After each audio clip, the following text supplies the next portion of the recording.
Assalamualaikum warahmatullahi wabarakatuh. Ketemu lagi dengan saya Fadil Fanani. Pada video kali ini saya akan menyampaikan materi mengenai modul 1 untuk mata kuliah perencanaan kota dengan judul pemahaman dasar perencanaan kota. Pada modul ini saya akan dibagi dalam beberapa bagian ya, pembahasan, di mana yang pertama mengenai pendahuluan kontrak kuliah, terminologi dan konsep kota, asal-usul kota dan pola kota tradisional, perkembangan dan prasarana perencanaan kota di Indonesia. Kita masuk ke dalam materi 1, pendahuluan kontrak kuliah. Mata kuliah perencanaan kota itu merupakan mata kuliah dengan jumlah SKS sebanyak 3 SKS pada semester 4 dengan dosen pengampu Ibu Novi Moli dan Imah STMSC dan saya sendiri Fadil Fanani STMM, di mana mata kuliah ini merupakan mata kuliah kompetensi keilmuan yang merupakan bagian dari kurikulum inti ASPI. Mata kuliah perencanaan kota memberikan pengetahuan dan pengalaman teoritis atau konsep tentang perencanaan kota, bentuk dan struktur ruang kota, memberikan kerangka konseptual permasalahan dan kebijaksanaan yang berkembang di bidang perencanaan kota. Kompetensi yang akan dicapai dalam mengikuti mata kuliah ini ya, antara lain ada dua ya. Yang pertama, memahami pengertian komponen dan perkembangan model perencanaan kota, memahami permasalahan dan penerapan perencanaan kota secara prosedural, substansi, dan sektoral. Berikut adalah materi dan rencana perkuliahan yang akan dilakukan dalam satu semester ini, di mana dibagi dalam 8 sub CPMK. Sub CPNK 1 pada minggu pertama dan kedua akan diberikan materi mengenai konsep ruang kota, kemudian pada minggu 3 dan keempat akan diberikan bekal materi mengenai penyusunan produk tata ruang kota, dalam hal ini RDTR, rencana detail tata ruang, yang nantinya akan berkaitan dengan pelaksanaan studi kota. Sub CPMK ketiga pada minggu ke-5, 6, dan 7 akan disampaikan materi mengenai perencanaan kota dalam rencana detail tata ruang. Kemudian setelah ujian tengah semester akan disampaikan materi mengenai urbanisasi. Kemudian di pertemuan berikutnya, minggu ke-9, 10, 11 akan disampaikan materi mengenai struktur ruang kota. Kemudian selanjutnya di minggu ke-12 itu akan disampaikan materi mengenai globalisasi. Minggu ke-13 akan disampaikan materi mengenai konsep atau model pembangunan kota, yang diantaranya kalian mengenal Green City, Eco City, TOD, Resilient City, dan lain sebagainya. Kemudian untuk minggu ke-14 akan disampaikan materi mengenai Sustainable Development Goals, SDGs, dan New Urban Agenda, NUA. Jadi ini rencana perkuliahan yang akan dijalankan dalam satu semester, yang akan dibagi pada dosen pengampu, baik itu Bu Novi maupun dengan saya sendiri. Oke, langsung kita masuk ke terminologi dan konsep kota ya. Kita melihat dari definisi kota secara klasik ya, dilihat dari beberapa sudut pandang kaum geografer, yaitu ada Hochschild ya, geografer dari Belanda, mengemukakan 5 aspek untuk mendefinisikan kota, yaitu morfologi, jumlah penduduk, kemudian hukum, ekonomi, dan sosial. Jika melihat dari morfologi, memang ditinjau dari bentuk fisik dari kota itu sendiri, di mana memang di sini terdapat masalah, yaitu adalah urban sprawl, yang merupakan bias yang nanti akan timbul terhadap kota dan desa itu sendiri. Kemudian jika bicara mengenai jumlah penduduk, ini diukur berdasarkan jumlah penduduk ya, yang paling relatif besar dan padat. Yang ini memang agak sulit untuk distandarisasi karena sifat jumlah penduduk adalah dinamis yang terus berkembang dari waktu ke waktu.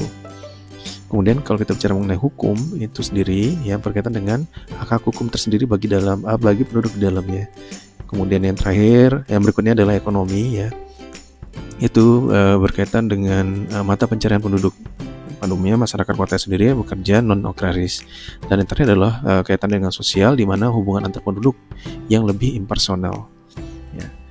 Southworth melihat dari sisi melihat kota dari dengan ciri-ciri. Yang pertama, masyarakat spesialis non-agraris.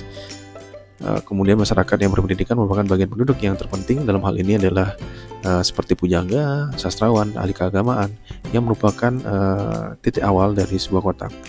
Marx dan Engels ya mendefinisikan kota itu sendiri sebagai perserikatan yang digunakan untuk melindungi hak milik ya, di mana nantinya itu berkaitan dengan kegiatan produksi dan untuk mempertahankan diri. Kemudian Marx Engels juga menyampaikan terjadi pemisahan yang besar antara kegiatan rohani dan materi dalam masyarakat.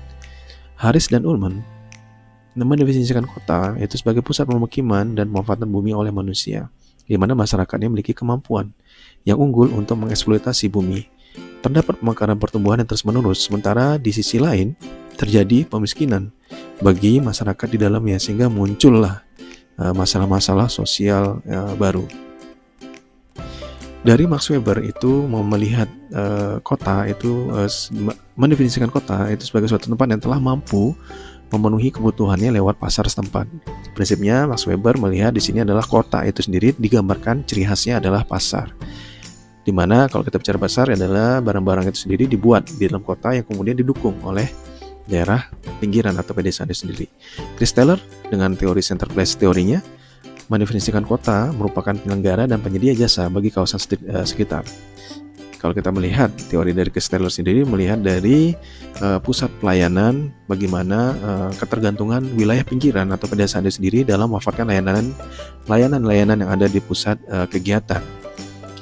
Sedangkan dari Meyer mendefinisikan kota merupakan tempat bermukim penduduk, di mana penduduk sebagai unsur utamanya.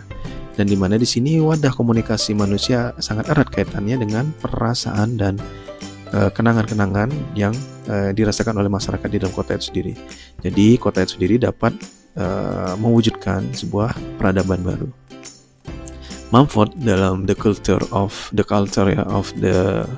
Cities, New York, London di tahun 1938 mendefinisikan kota merupakan titik pemusatan maksimum bagi kekuatan dan kebudayaan suatu masyarakat, di mana kota sebagai tempat bertemu, berkiblat, sebagai tempat tinggal untuk masyarakat, dan juga menjadi tempat arus ulang-alik masyarakat dari pinggiran atau pedesaan sendiri untuk bertemu atau berkumpul di pusat kota.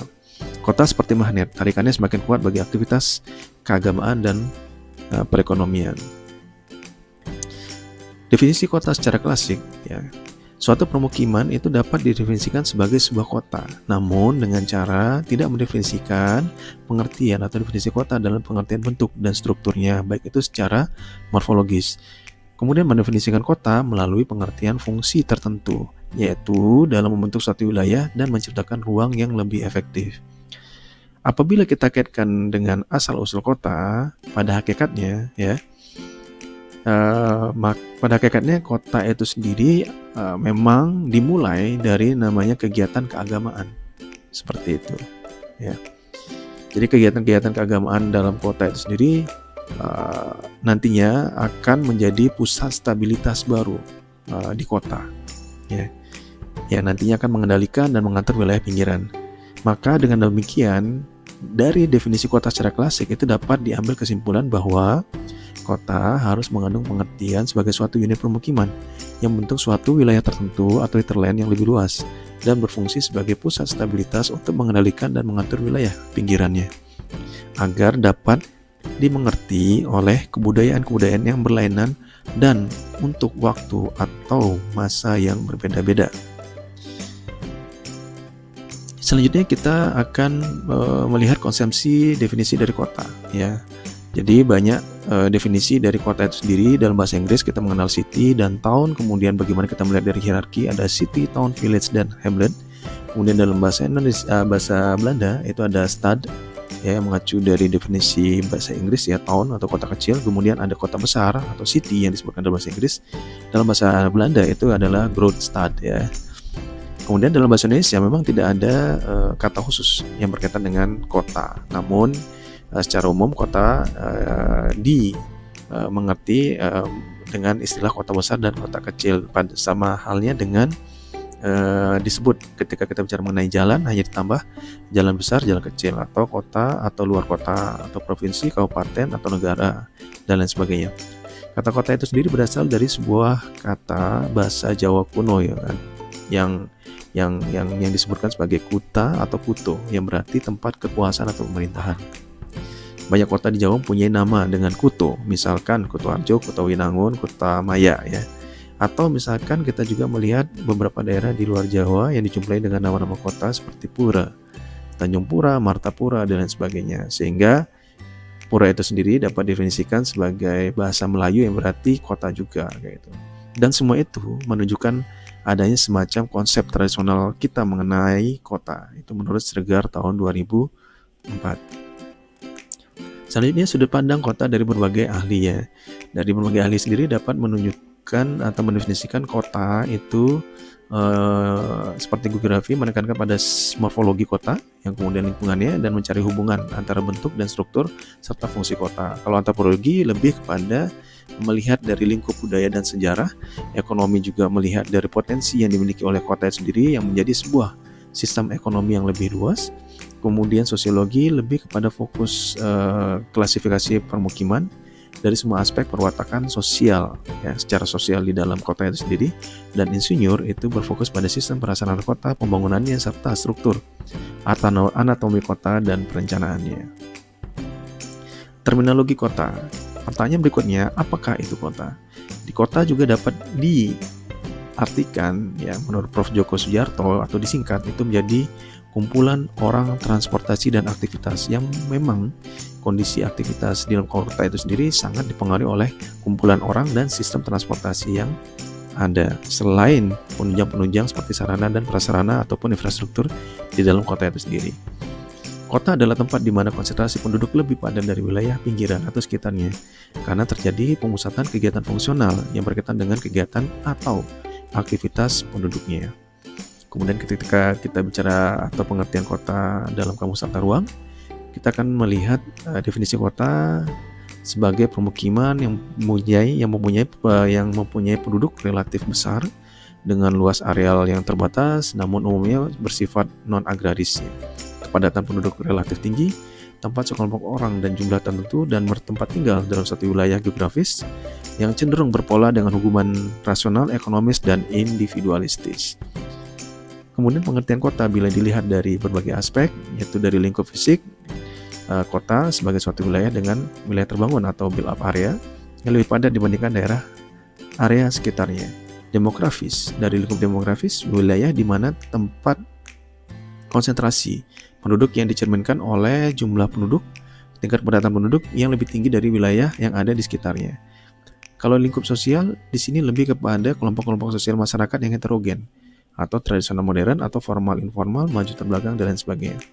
Dari lingkup geografis, suatu wilayah dengan wilayah terbangun yang lebih padat dibandingkan area sekitarnya. Dari lingkup statistik, kota didefinisikan sebagai suatu wilayah secara statistik, besaran dan ukuran jumlah penduduk dengan batasan atau ukuran untuk kriteria kota. Dari lingkup ekonomi, di sini lebih kepada didefinisikan pada kegiatan usaha yang sangat beragam dengan dominasi dari sektor non pertanian seperti perdagangan, perindustrian, pelayanan jasa, perkantoran, pengangkutan, dan lain-lain. Dari lingkup administratif, itu lebih kepada batasan sebuah kewenangan atau garis batas kewenangan administrasi pemerintah yang ditetapkan berdasarkan aturan perundang-undangan. Jadi demikian untuk materi terminologi dan konsep kota. Ya, jadi video kali ini hanya saya sampaikan mengenai terminologi dan konsep kota. Untuk video selanjutnya akan saya sampaikan materi mengenai asal-usul kota, pola kota tradisional, dan perkembangan dan perencanaan kota di Indonesia yang merupakan bagian dari modul 1 pemahaman dasar untuk perencanaan kota pada mata kuliah perencanaan kota. Terima kasih dan salam sehat selalu. Wassalamualaikum warahmatullahi wabarakatuh.